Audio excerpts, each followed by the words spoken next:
Table of Planetary Powers, Chapter 5. And there's a table with all the planets and the rulers, their detriments, exaltation, and falls. See the video for that chart. Planetary Powers.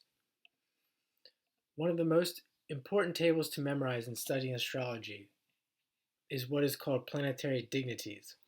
On this rests all your understanding of the laws and the prophets.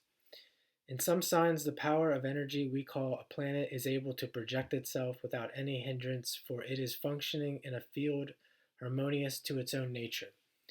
In other signs, a planetary energy is blocked by being in a sign not compatible to its nature, and its full expression is hindered. You will find the ability to judge the power of a planet very necessary in interpreting charts, especially when you are interpreting horary charts. When a planet is in the sign it rules, it is said to be dignified because it is powerful in its own sign and can express itself freely. Planets in opposite signs to the signs which they rule are in their detriment. Their power is lessened by being placed in signs that are uncongenial to their own nature. For example, Saturn rules Capricorn, and the sign opposite it is Cancer, and Saturn is in its detriment in Cancer. The mothering, nutritive, sentimental sign of Cancer is not a good place for the contractive, cold, practical, celestial schoolmaster. It constricts and inhibits Cancer. It is not hard to memorize the tables of detriments if you know the signs the planets rule. The detriment is the opposite sign. Planets in their detriment are regarded as unfavorable and weak. Every planet has one particular sign apart from the one it normally rules, in which it seems able to express its nature harmoniously and to the best advantage. This is its sign of exaltation. Here we see the expression of the energy in its highest form. Planets are only exalted in signs of compatible elements. Exaltation may be regarded much the same as a powerful and favorable aspect. Planets that are in signs opposite to their exaltation are in the sign of their fall. It brings disappointment to the concerns of the planet and to a certain degree, those of the house in which it falls. When a planet is placed in an angle, near or in the first, fourth, seventh, or 10th, it becomes very important. Hence, because of its place and not because of its sign, it is accidentally dignified. A planet in its own sign is similar to a person in his own house. One is able to entertain as he sees fit or do as he wishes in his own home. He has the authority to do so. A planet in its detriment is like being in someone else's house. He is not free and cannot do exactly as he pleases. Someone else has the power, so he is limited.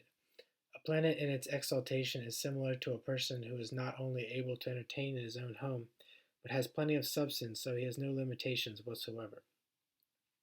A planet in its fall is like a person who has neither the substance nor the home in which to entertain. He must go to work to earn it.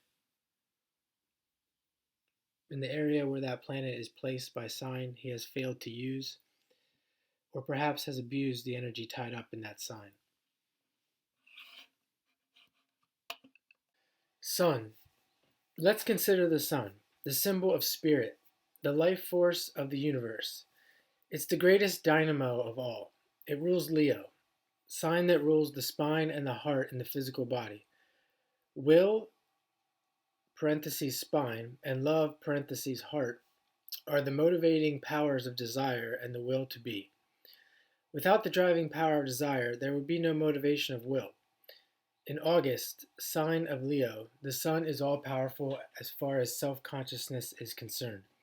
The sun in the heavens is at its greatest power. In February, sign of Aquarius, the sun is in Saturn's positive sign. It is held by the clear, cold, electrical power of Aquarius, congealed and crystallized. The personal warmth and affection of Leo are replaced by a cool, impersonal, and intellectual approach to life. Here, the sun is in its detriment. Does not the Aquarian need to remember that no chicken trying to break out of its shell ever hatched in a refrigerator? It takes loving warmth to bring forth new life and new desire to be. In doing charts, it is well to remember that Aquarius is ruled by two planets, Saturn and Uranus.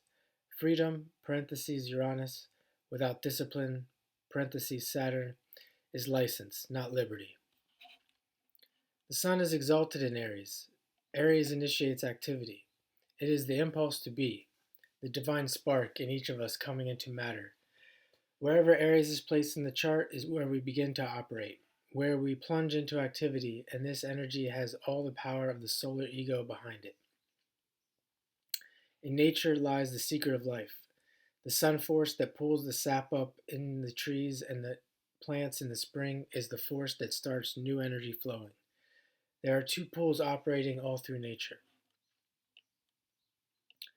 The sun force pulling everything upward, and the Saturn force pulling the roots downward, centering them in the earth.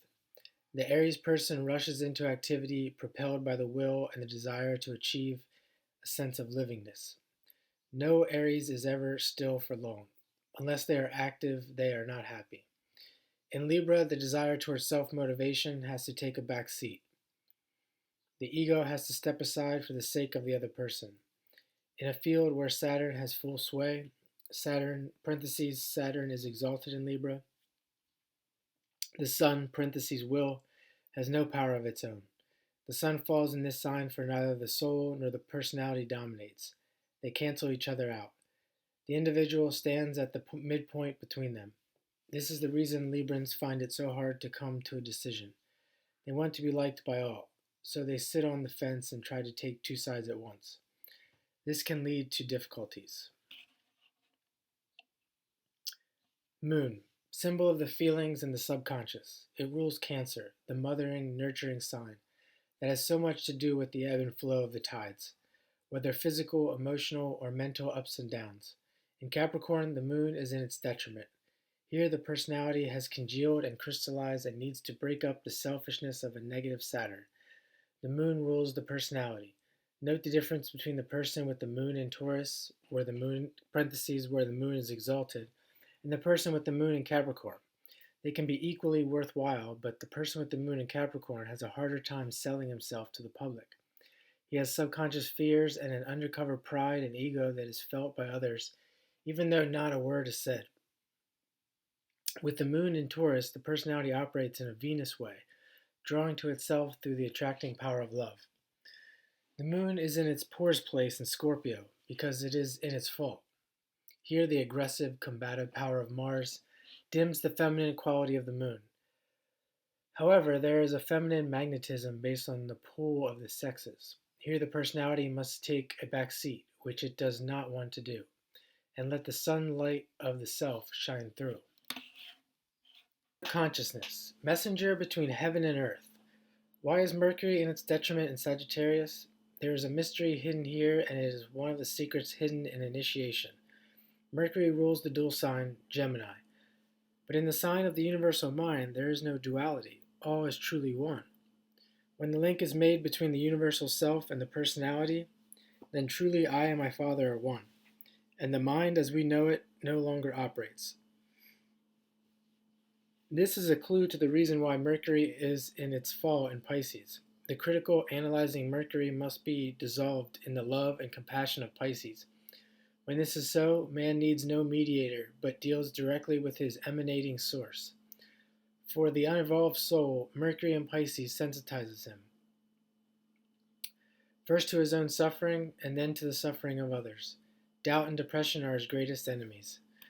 Mercury in Aquarius is its best position for an earthling, and Mercury in Virgo is the secondary place. Uranus, higher octave of Mercury, lends intuitiveness to the intellectual gifts of Mercury. Here the mind is not fogged up by emotion. Mercury in Virgo gives a practical common sense to the airiness of Mercury. Mercury in Leo is in its fall. The mind is dissolved in the light of the spirit, the sun. On the personal level, the ego must be dissolved and vanity and pride must depart. Mars. Mars rules Aries and Scorpio. One goes forth to battle, the other retreats. The same energy is behind both signs. Scorpio's way of fighting is not direct and uncomplicated. It is subtle and powerful because it is contained and concentrated. Aries' battlefield is the world. Scorpio's battlefield is himself. Aries rules beginnings and Scorpio rules death. so the personality must die in Scorpio in order that the soul can come into activity. Mars is exalted in Capricorn. Mars is the producer of conflicts, and in Capricorn we have the triumph of matter. Mars in Capricorn is the warrior battling the earth and himself as well as the world outside. He has tremendous strength at his disposal and the power to use it. Mars in Cancer is shorn of strength where aggressiveness and combativeness are concerned.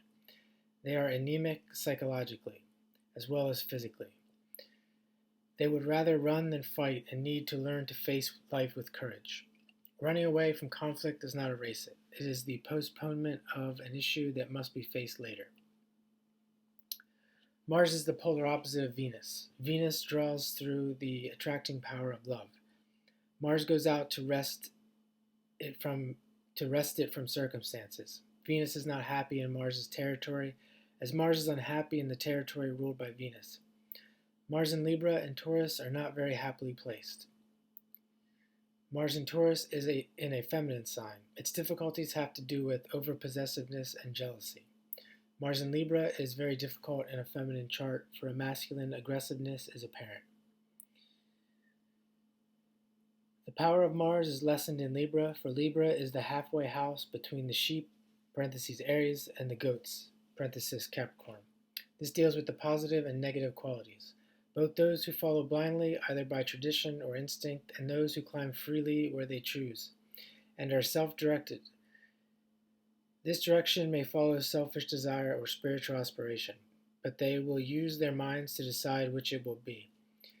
This gives a clue to the reason why Saturn is exalted in Libra. When one has reached the point where he can choose, he must be responsible for his decisions. Why is Venus in its highest position in Pisces?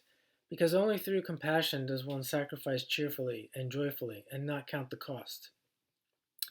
The highest type of love is often misunderstood and crucified by the children of earth. So many of the great who came in love to help the children of earth have been martyred. Jesus, Gandhi, Joan of Arc, Dag Hammarskjöld, and so many more. Venus in Pisces has a very difficult time on the planet. Their ideals of love are not geared to the earth. They are a bit different from the complaining one who said, "Must I keep giving and giving again?" "No," said the angel, piercing me through. "Give till the Lord stops giving to you." Venus in Taurus is the Earth Venus. Venus in Libra is more cultured and artistic. Venus is in its fall in Virgo. This is an indication that the critical and analytical mind is far from an understanding of love. When a person has Venus in Virgo, they may be discriminating and proper, but they are extremely unloving and apt to be fault-finding. They have not yet learned to love and have difficulty in attracting love because of their own lack. They can change, and the secret is hidden in the higher meaning of Virgo, service and humbleness of heart, willing to be nothing in order that the hidden Christ can come forth. Venus in Scorpio or in Aries is not happily placed, for the animal self, Mars, overpowers Venus. Jupiter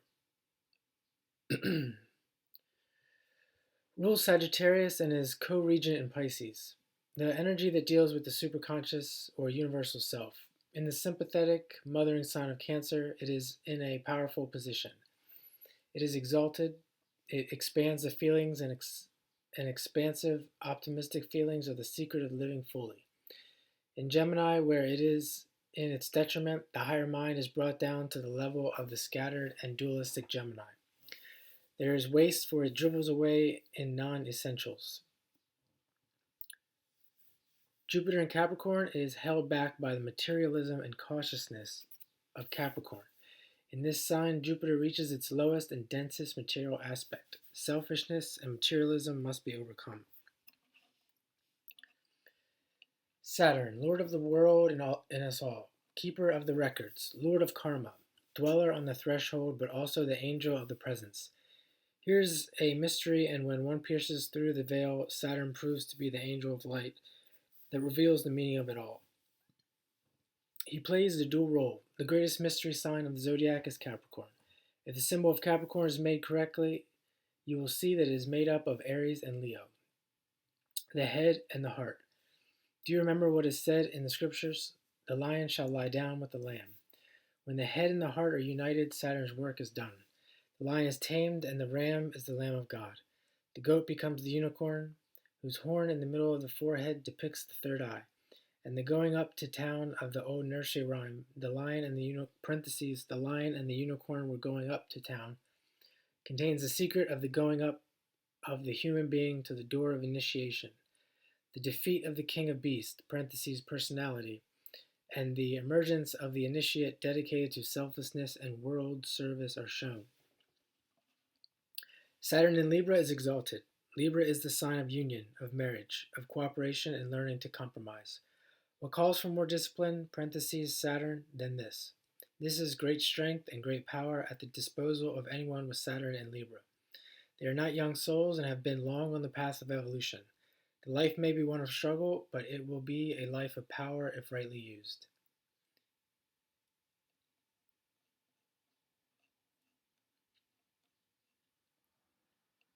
Saturn in Aries is in its fall. Saturn is the angel who followed the sons of man into their lowly place. Saturn was the angel picked to play the least understood role of all, that of Satan, or the devil. He puts the brakes on when Aries wants to go too far, too fast. Saturn in Cancer is in its detriment. Like the moon in Capricorn, it congeals and crystallizes the nurturing, mothering principle. It inhibits the feelings and gives subconscious fears that are unrecognized by the individual. The person with this configuration needs to learn to mother, to pour themselves out whether it is returned or not. Thereby they will clean up their karmic slate. Uranus and Neptune are higher octave planets, and their powers are aligned to Mercury and Venus, respectively.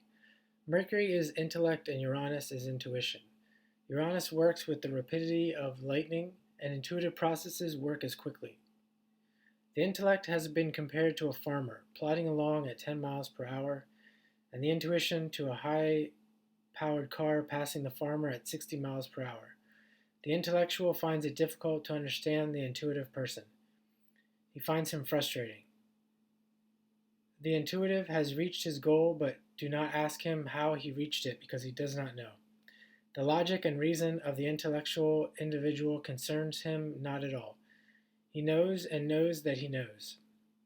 Mercury, the intellect, knows why he knows. Uranus rules Aquarius. This explains the rapidity of vibration at the present time. An Aquarian age is dawning and everything will be stepped up. The vibratory rate of the Earth is changing, and this means every hit of life on it will be affected. Flexibility is the quality that has to be built into the consciousness of every Earth child. Uranus is in its detriment in Taurus, the world of crystallized substance. Matter and material things are all important to the Taurian consciousness. The Uranian individual couldn't care less. Uranus's effect on Taurus is devastating, for Taurus loves a rut and doesn't like change. Uranus went into Taurus in 1934, upsetting the world market, and we went off the gold standard. The economic situation between 1934 and 1941 changed the status quo forever. Uranus is in its detriment in Leo.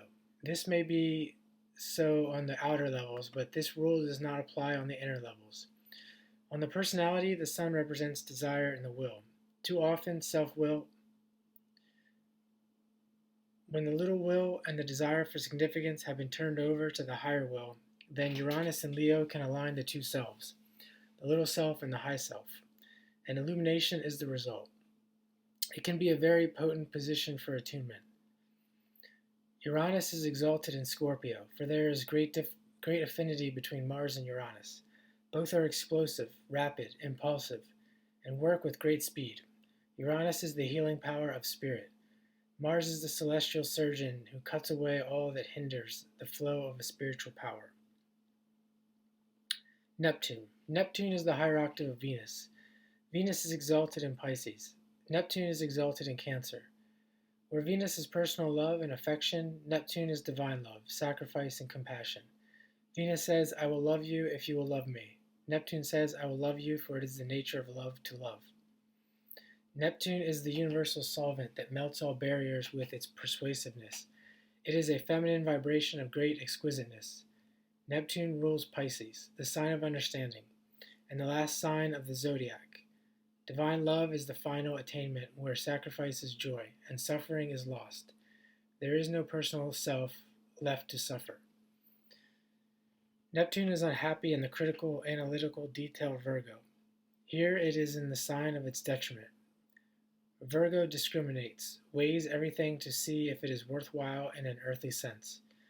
Neptune has no sense of its own. Neptune has no sense of its own worth, nor suffers from a lack of it. Naturally, it does not feel at home in Virgo. Neptune is exalted in Cancer.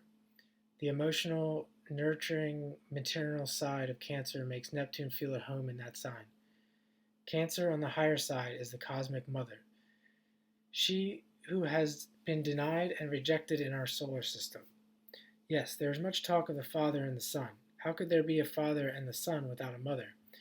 In Capricorn, Neptune is in its fall. Saturn, its ruler, is lord of the world of matter. He is big business, politics, everything that is materialism and worldly. Neptune has no part of the world. It deals with the intangible realms and the next dimension. The orbs of higher power. It has often occurred to me that to many students, the term higher octave might be merely a high-sounding phrase. It is my purpose here to examine the subject with the hope of offering some useful observations. The meaning of the higher octave can be brought out by comparing it to the octave in the musical scale.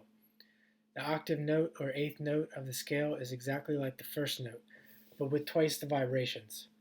Sounding it completes the harmonic structure of the musical scale, thus fulfilling a periodic law. Then this final or completing note becomes the first of a new series, which is like the first one but on a still higher tonal vibration. Thus each octave note is at once the ending and a new starting point. When radio evolved from the telegraph, a higher octave step was made. To call a planet a higher octave is to say that it connotes a fulfilling and reviewing of the higher qualities of the lower octave planet with whom it is related. The higher octave planets also symbolize spiritualizing processes. In the individual horoscope, the octave planet symbolizes the potentiality to develop and improve special talents, as well as to unfold spiritual powers in response to life's experiences. Thus, the octave planets represent man's advancing physical, mental, emotional, intuitional, and soul powers. What does it mean that Uranus is the higher octave of Mercury?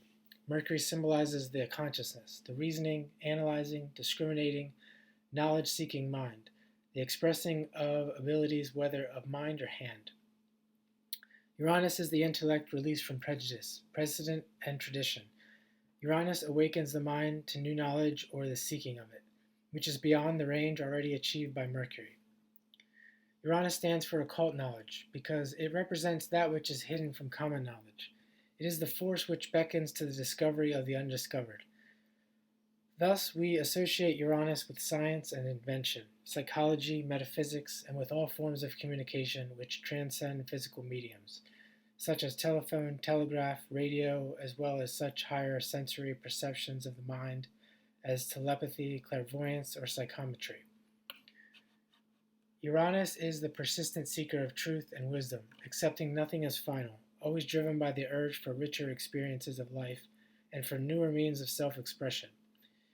If and when the individual becomes responsive to the octave development of Uranus, he has an inward feeling of what is right for him to do.